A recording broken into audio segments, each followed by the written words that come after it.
The downfall of the Fairly Odd Parents is something that I feel like should be talked about more because I don't think there is any other cartoon that has went through seasonal rot as badly as the Fairly Odd Parents. Like you look at something like The Simpsons for comparison, it's just, oh, the modern episodes aren't as high quality as the older episodes, and that's it. Nothing more, nothing less. It's just as simple as that. And then with the Fairly Odd Parents, it's like it started off good, and then as time went on, there was just all kinds of getting thrown at it, and it just seemingly never ends at all. You have the first 5 seasons, which are all great. There's like just banger after banger in the first 5 seasons. Only on rare occasions do you get like a bad episode. And then everything changed in 2008 with season 6 when they introduced Poof into the show. Now, to be fair, the show didn't immediately become bad when Poof was added in. I guess seasons 6 and 7 are okay, but there is a very noticeable downgrade when you compare them to the first 5 seasons. And then later on they add Sparky into it, and it's like, okay, yeah, this is when the show is becoming bad now. Can we end it, please? Can we put the show out of its misery? And then for the show's 10th and final season, they add another new character, Chloe, into it. And by that point, it's just like, please leave it alone. Just end it already. End the Fairly Odd Parents already. And then they changed the theme song, which is a crime against humanity. And then like midway into the 10th season, because of budget issues, they had to change the show into Flash animation, and it looks really off. And then the show just abruptly gets cancelled in 2017, just like that. It just disappears without a trace. You would think a show as big, as long-running as the Fairly Odd Parents, you would think it would get like a big finale, but no, it just ends abruptly. It just gets cancelled, and that's it. Just like that. The Fairly Odd Parents just disappeared, and we somehow never noticed it. It gets even crazier when you realize there were several perfect opportunities to end the show. They could have ended it with Channel Chasers. They could have ended it with Wishology. They could have ended it with Jimmy Timmy Power Hour 3. They had so many opportunities to end it, and they just decide, nah, we're not gonna end the show. And then randomly one day in early 2017, it's just, yep, the show's gone. It's over. It's dead. It doesn't even end with like a big finale. The final episode is probably just a normal, ordinary episode. The most underwhelming thing ever for such a legendary classic show. And then, as if that wasn't enough, throughout the show's run, we would receive not 1, not 2, but 3 live-action movies. I don't know a single human being out there that was asking for 3 live-action Fairly Odd Parents movies that starred one of the girls from Victorious and Drake Bell of Drake and Josh fame. And then at some point in 2022, they made another live-action version of the show. This time, it's a short-lived sitcom based on the Fairly Odd Parents. That's supposed to be like a sequel or something. I don't know.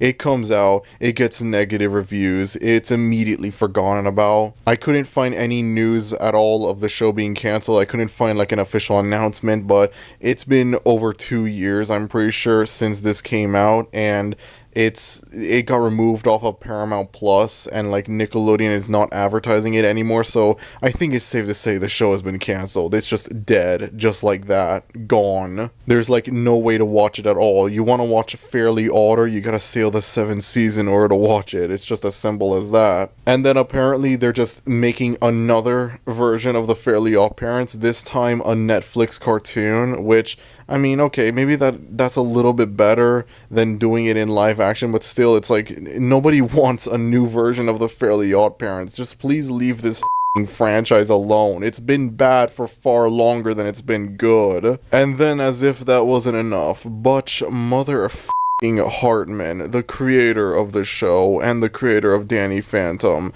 2 of the most beloved Nicktoons, turns out he's not a very good fellow. What are the odds? It turns out that Butch Hartman cannot draw for and that the iconic thick outline, sharp edges art style that Fairly Odd Parents and Danny Phantom have, it's from someone else entirely, Steven Silver. He also said some stupid about how like religion can cure autism or something like that. I don't know. Just plain tomfoolery all around. Just plain stupidity, just like that. The downfall of the Fairly OddParents is something that just deeply fascinates me. It just every couple of years there's like a new train wreck relating to this show. You look at any other show that went through seasonal rot and it's just a lot more simplistic. It's just, oh, the Simpsons was good back then, but now it's not good anymore. Family Guy was good back then, but now it's not good anymore.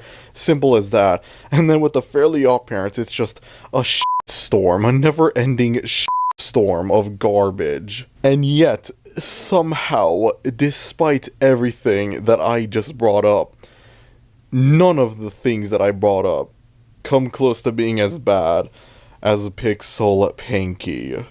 Ladies and gentlemen, I think I might have lost my mind right now. I knew that making one giant video covering numerous different cartoons would be an awful idea, but I had no idea it would be this awful of an idea. Pixel Pinkie is an Australian cartoon that ran from 2009 to 2012. It ran for only 2 seasons and had 52 episodes in total. The show follows a girl named Nina. Nina had recently moved to a new town with her parents. Her mom, that's just a character. There's literally nothing to say about her at all except that she has Bart Simpson hair and that's it. And her dad, which is like this like hippie sort of character. I don't know why. I'm 99% sure Nina is adopted because like I just don't see these three feel like they're from completely different families. I don't know though. I'm not gonna go and question the logic of this show. Thank you very much. On the first day of school, she sees a bunch of kids that all have phones except for her. There's these 3 like bully characters that they're like supposed to be like spoiled rich girls or something. I don't know. One of them is just straight up Buttercup from the Powerpuff Girls. So you know what? There's another cartoon that's ripped off in addition to Fairly OddParents. And so Nina decides to go and buy a phone for herself. As it turns out though, the phone that she buys is a magic phone that has a genie inside of it named Pixel Pinkie, who happens to have some of the worst voice acting I have ever heard in any cartoon ever. Like, imagine just having to hear this voice for all 52 episodes. Mother of God. You remembered my birthday, guys! I've been waiting for a birthday party ever since forever. Wow, Nina, thanks for all this cool stuff. So, what are we going to do for the other 23 and a half hours? So Pixel Pinkie is a genie that lives inside Nina's phone. She's basically Cosmo and Wanda, in case that wasn't obvious enough already. Whenever Nina wishes for something, Pixel Pinkie tries to grant it, but it ends up causing more trouble than good. And so it's up to Nina and her friend Annie to try and stop whatever problem is in these episodes. It's just Fairly OddParents if it was bad, okay? I could make a joke about how, like, the post-poof episodes are basically Fairly OddParents if it was bad, but, like, trust me when I say, like, I don't care how bad they are. There's no way the Sparky or Chloe episodes are worse than this. I'm just gonna put that right there. I'm just gonna go ahead and say that. In addition to being a ripoff of the Fairly OddParents, I can't help but notice that this show kind of bears a resemblance to Johnny Test as well. Which, I mean, Johnny Test aired on Nickelodeon in some parts of the world, so you know what? It counts. I don't care. This might arguably be the most blatant of the 5 not Nickelodeon collection cartoons. Like, somehow Coconut Fred feels less blatant than this. In the same way Timmy has to keep Cosmo and Wanda a secret from everyone, including his parents, Nina has to keep Pixel Pinkie a secret from everyone, including her parents. It's the same damn thing. There's a few episodes of the show where one of the bully girls, the one that looks like Buttercup, it tries to find Pixel Pinkie. Like, she tries to catch Nina with Pixel Pinkie to prove that she exists, and she's basically the Mr. Crocker of the show. She tries showing the other 2 bully girls that Pixel Pinkie exists, however, every single time there's something that comes up that thwarts her plans, and yeah, she's Mr. Crocker. Literally the exact same character. I have no idea why they decided to make her the Mr. Crocker ripoff. I'm not sure why they didn't just create like a new character to take on the Mr. Crocker role. I don't know why they decided one of the bully characters especially the one that looks like Buttercup. I guess they decided, nah, let's not rip off one character, let's rip off two characters at the same time. Why the hell not? There's an episode where Nina breaks her phone case and she tries to get a different phone case, and every time she changes the case, it ends up changing Pixel Pinkie as well, which is, I guess that's an okay idea, I don't know. It's one of the very few original ideas that's in this show, so I'll give it credit for that. Annie decides to give Nina her phone case to put onto her phone, and by putting it on, it completely changes Pixel Pinkie. She's now black and white and a lot more boring and serious, and it's just the Pixies. Like, it's just straight up the Pixies. There's a musician that Nina and Annie fangirl over in a couple episodes named Coolest Luke, who I'm just gonna say, boy, you will never be Chip Skylark, okay? You will never be as iconic as Chip Skylark. You could never create a banger like My Shiny Teeth and Me. I'm just gonna say that right there. And then there are entire episode plots just lifted from the Fairly OddParents with no shame at all. There's an episode of the Fairly OddParents where Timmy and his fairy godparents, they swap places. Timmy is the fairy, while Cosmo and Wanda are normal kids. And then there's an episode of Pixel Pinkie where Nina and Pixel Pinkie swap places. Nina is the genie and Pixel Pinkie is the normal girl. There are not one but two episodes dedicated to Nina cloning herself. In the first episode, Pixel Pinkie clones herself to be like Nina so that she could babysit two kids, while the real Nina and Annie go to a party. And in the second episode, Nina wishes for there to be 3 clones of her so that she could be able to do 4 different things at once after school. I swear, I don't remember 100%, but I swear there's an episode of the Fairly OddParents that's like that, where it's like Timmy just clones himself to do a bunch of different things at once. I don't remember if it was like pre-poof or post-poof. I think it was pre-poof, but I don't know. Maybe it could have been from the Oh Yeah cartoon era, but like, I don't know. For sure, there was an episode of the Fairly OddParents where Timmy clones himself, and it's like, this is the same thing as that. There are probably a lot more similarities between the two shows, but I cannot stand to sit through another episode of Pixel Pinkie. I'm sorry. I spent a lot more time watching this show when compared to both Coconut Fred and Wild Grinders, and the reason for that is because I am astonished by this show. I am astonished by how fucking awful it is. Usually whenever I watch a cartoon that's offensively bad, it's like I try and watch as much of it as I can, and then like eventually when it gets too much for me, I'm just like, yeah, no, I'm not watching any more of this, no thank you. And then sometimes though, you get cartoons that are so bad, I just cannot help but just keep watching it, more and more of it, just keep consuming the garbage, because I'm just dumbfounded by how garbage it is. After sitting through 2 cartoons that are not good, but not that terrible either, I'm just gonna go ahead and say that Pixel Pinkie is one of the worst cartoons I have ever seen. In fact, I don't know if it's fair for me to put it down here, but I think this is the worst cartoon I've ever seen. This is actually just vile. It's wretched. There's something about this show that's just so ugh about it, I think a big part of it just comes from me watching so much of it because I was just fascinated with how awful it was. And keep in mind, there are 52 episodes of this thing. I must have sat through at least like maybe 15 episodes, 20 episodes, I don't know, but I have sat through a good chunk of Pixel Pinkie. I have watched more Pixel Pinkie than I probably needed to. I was originally probably only going to watch like maybe 5, 6 episodes, maybe like no more than 8 or 10. I ended up watching like a lot of episodes of this thing because I was so amazed at how garbage it is. I've already brought up how awful the voice acting for the titular character is, but the voice acting in general is so bad. I'm not trying to be like rude or whatever because I know this is an Australian cartoon, but like still, that's not really much of an excuse. Sometimes I think about like the shows that I've reviewed. I look at like the really bad ones in particular, and then it's like, I think the worst thing a show can do is annoy me.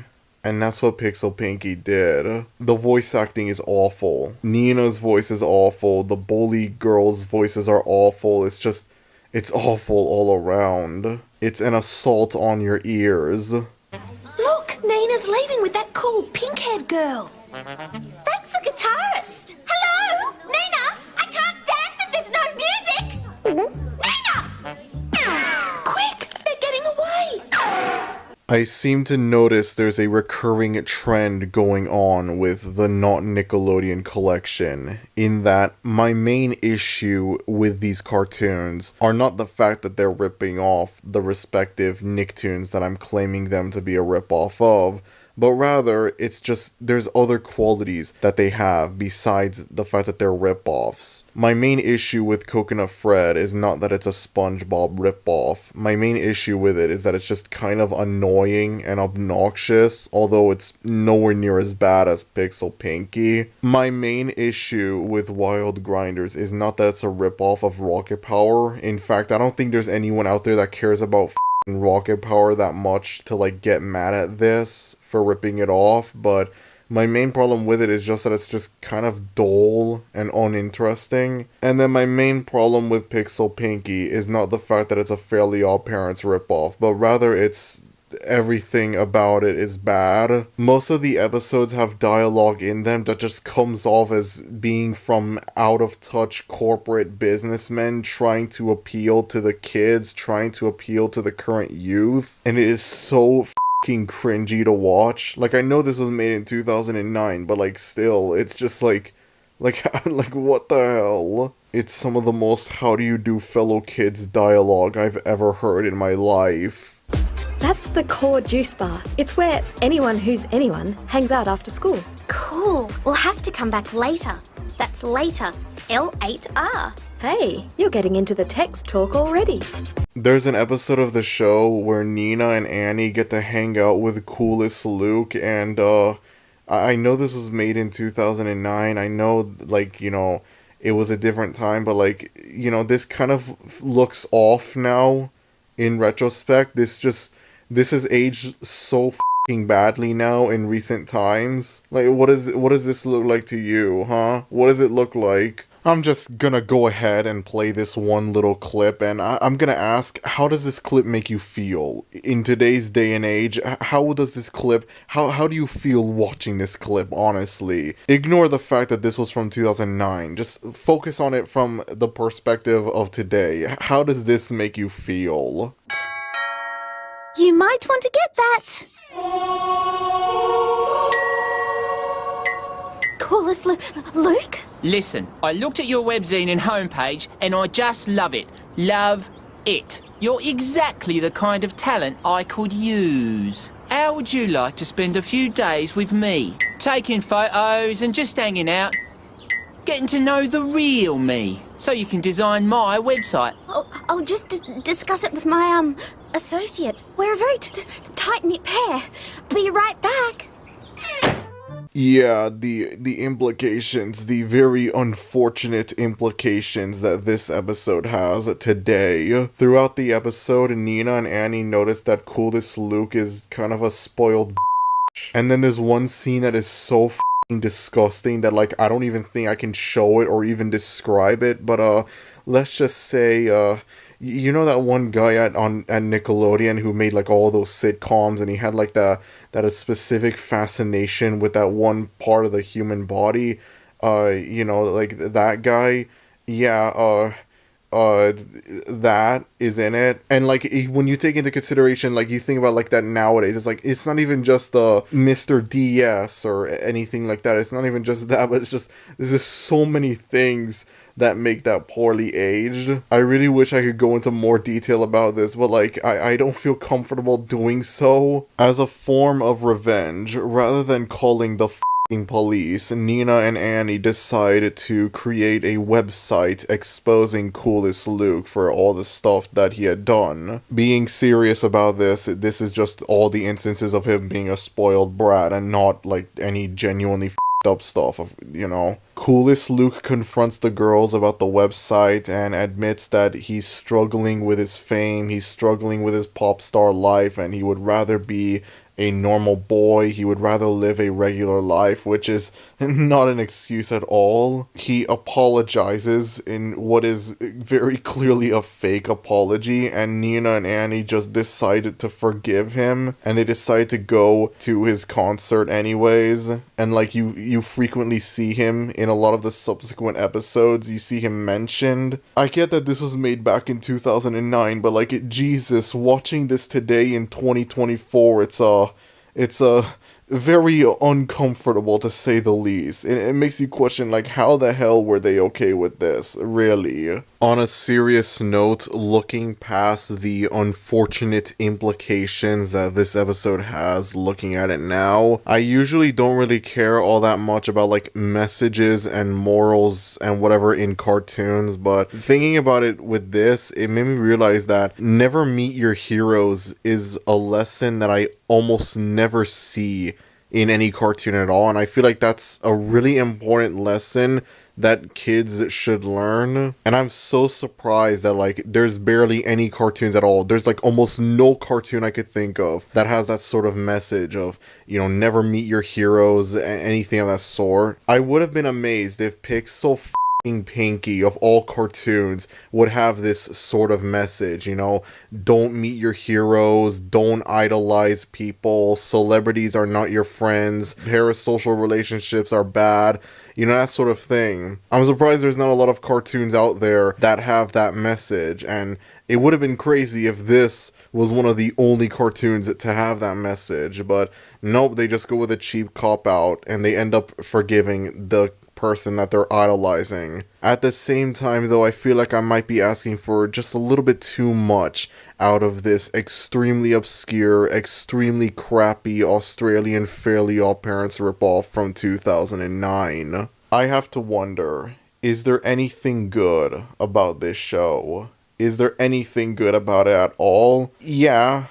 There's one vaguely good thing about it. There is one episode of the show that is actually somewhat kinda decent. It is the least bad episode out of the many episodes that I watched of the show, and if I ever do decide to just go for it and watch all 52 episodes of the show, God help my soul, this would very likely still be the least bad episode of the show. It's also the final episode of the show, just to make things even better. It really says a lot when the only semi-decent episode of the show is also the serious finale. In the final episode of the show, it's revealed that Nina only has a limited number of wishes left with Pixel Pinkie, and once she's used up all her wishes, Pixel Pinkie will have to move to another phone and leave Nina forever. For most of the episode, Nina tries her hardest to not wish for anything. However, she ends up failing at doing so, and this all culminates with a scene where the kids in her class start singing the wishing song, which is such a stupid thing that I can't help but find it kind of funny. It just comes off as like lazy bad writing, and in a way that kind of makes it funny. Sadly, there's nothing else like that in this show, this sort of like funny bad writing. Nina gets caught lip syncing to the song, and against her will she's forced to sing the song out loud in front of the class, and in a way it's actually a somewhat enjoyable, funny scene. Not that enjoyable or funny, but compared to the rest of the show, it's definitely way more funny and enjoyable. That's for sure. By the end of the song, Nina only has one wish left, and so she decides to use it to see what's inside of her phone, to see what Pixel Pinkie's life is like inside the phone. And so the three of them transport into bootleg fairy world. An important detail to note with the show regarding the wishes is that eventually they wear off. Nina wishes for something and Pixel Pinkie grants it, and then like she can't undo the wish or anything of that sort. The wish has to wear off at a certain point in time. That's how it works. There's rare moments in the show where Pixel Pinkie has a rule book, which I guess could be akin to Doll Rules, but it doesn't really appear that often for me to say it's like a full-on ripoff. So if you want to count it as more proof that this show is a ripoff of the Fairly OddParents, then go ahead. I already feel like there's enough proof, but hey, more proof wouldn't hurt. Why not? And then my favorite thing about it is that the episode just ends abruptly. It ends with the wish wearing off and both Nina and Annie returning back to the real world, and that's it. It just rolls credits immediately after that. I swear to God, I did not edit this at all. This is actually how the episode ends. This is actually how this show ends. Want me to teach you how to loop-de-loop? More than anything, Pixel Pinkie.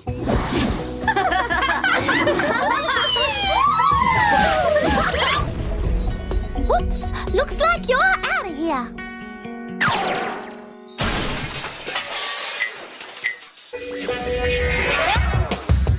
You know what? This might be an awful show, but like I can vaguely respect it. I could just ever so slightly respect it for having an actual serious finale. I genuinely thought they were going to do some cheap cop-out ending where it turns out, oh, never mind, Pixel Pinkie's going to stay with Nina forever. But like, no. The episode ends and like Nina doesn't have her anymore. She doesn't have Pixel Pinkie anymore. So, you know what? I can give vague praise to this show for that, for actually having a serious finale. This is one of the very, very, very few cartoons on the search for the worst cartoon to have an actual serious finale. Most of the cartoons that I look at, they either get canceled or they just end with no like actual conclusive finale. So for this to have a proper finale is kind of impressive, especially considering the fact that the real Fairly OddParents didn't have a proper finale either. As I said in the beginning of this segment, there were several instances where the show could have ended perfectly, like with Channel Chasers or Wishology, but it just kept going on. And then the last episode of the show, the serious finale of the Fairly OddParents, is just an ordinary 11-minute episode. There are so many instances in the Fairly OddParents where it's just this like cheap cop-out endings, where it's like, is Timmy gonna lose his fairy godparents? Are Cosmo and Wanda not gonna be with Timmy anymore? And like almost all the times, they end with, oh no, did they get to stay with Timmy? Never mind. So like, that's one thing this does that's better than the Fairly OddParents.